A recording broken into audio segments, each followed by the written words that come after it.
नमस्कार, मैं हूं संगीता राय। पूर्वांचल एक्सप्रेस न्यूज के इस वेब पोर्टल में आपका स्वागत है। आइए देखते हैं हमारे संवाददाता राम सकल यादव की यह विशेष रिपोर्ट।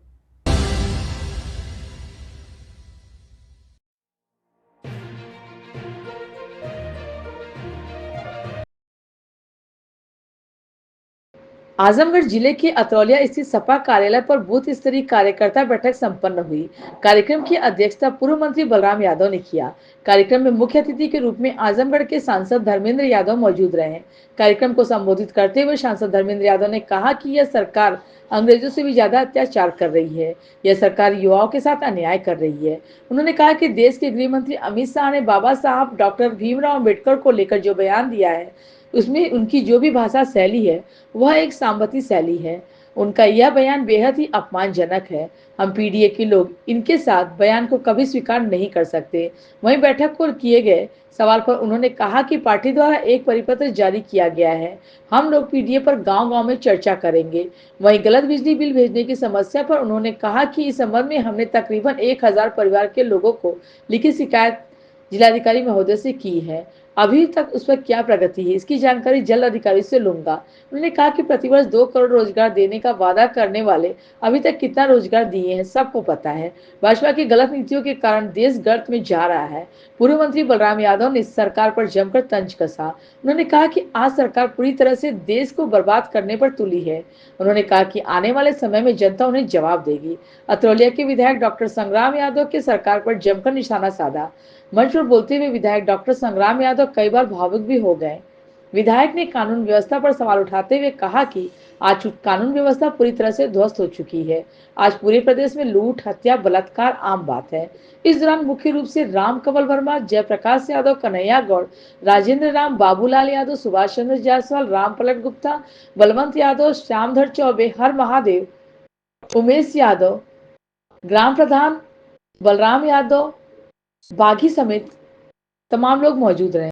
पिछड़े, आदिवासी, मुसलमान भाई, गरीब, किसान, मजदूर, इनके प्रति बीजेपी के लोगों की सामंती सोच है। और आपने अगर ध्यान दिया हो तो वो जो उनका बयान था और जो बयान का शैली थी वो एक सामंती शैली थी जो बाबा साहब को बर्दाश्त नहीं कर पा रहे थे। और मैं समझता हूं बेहद अपमानजनक है और हम पीडीए के लोग इस बात को कभी स्वीकार नहीं कर सकते। आज अतरौलिया में कार्यकर्ता बैठक थी। इस बैठक में कार्यकर्ताओं को क्या निर्देश दिए गए हैं? बैठक में तो स्वाभाविक तौर पर पार्टी ने भी आज एक परिपत्र जारी किया है। हम लोग पीडीए पे परिचर्चा करेंगे, सेक्टर सेक्टर, बूथ बूथ, गांव गांव निकल के। साथ ही साथ आदरणीय बाबूजी जो काफी दिन से अस्वस्थ थे, आज वो अपने साथियों के बीच जो उनके साथ पिछले 50-55 साल से जो परिवार के लोग निकले हैं, नौजवान कार्यकर्ता उनके साथ हैं, उनके बीच आज निकले। और मुझे भी आने का सौभाग्य दिया है यहाँ के माननीय विधायक जी ने, तो मुझे भी मौका मिला सभी साथियों से मिलने का। अच्छा, आजमगढ़ में बात कर लें, खासकर तो बिजली की समस्या काफी लोगों को हो रही। बिजली बिल में जो है कहीं फॉल्ट आ जा रहा है तो कहीं मीटर नहीं। अगर आपने कवर किया हो तो जब निगरानी समिति की पिछली बैठक हमने की थी तो उस बैठक में तकरीबन 1000 परिवारों की मैंने लिखित शिकायत उस समय जिलाधिकारी जी को दी थी।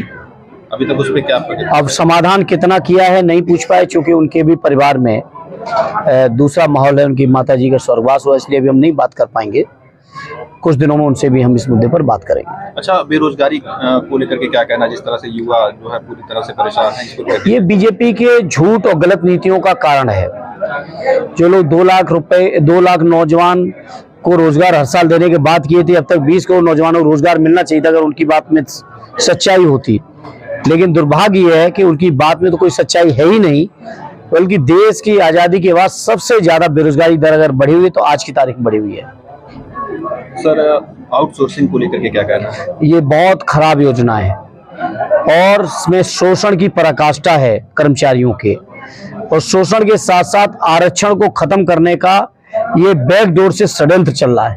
सर, इलाहाबाद के आप छात्र रहे हैं, वहाँ के नौजवान साथी बहुत लाठी से पिटे गए हैं बेरोजगार को लेकर। उस मुद्दे को मैंने सदन में उठाया और बहुत दुर्भाग्य है कि नौजवानों को अपने रोजगार के लिए, अपनी नौकरी के लिए, परीक्षाओं के लिए इस तरीके से आंदोलन करना पड़ रहा है, जेल काटनी पड़ रही, लाठी खाना पड़ रहा, बड़ा दुर्भाग्यपूर्ण है। आने वाले 27 के चुनाव में समाजवादी पार्टी किन मुद्दों पर चुनाव लड़ेगी? बहुत सारे मुद्दे हैं। पीडीए के सम्मान स्वाभिमान को मुद्दा है, बाबा साहब का सम्मान हम सबका मुद्दा है, संविधान को बचाना मुद्दा है, वहीं बेरोजगारी, किसानों की समस्याएं, नौजवानों की समस्याएं, बुनकरों की समस्याएं, भ्रष्टाचार से लेके भारतीय जनता पार्टी का जो तानाशाही चल रही है, इन तमाम मुद्दों पर हम लोग जाएंगे जनता के बीच। ठीक, बहुत बहुत धन्यवाद। शर्मा जी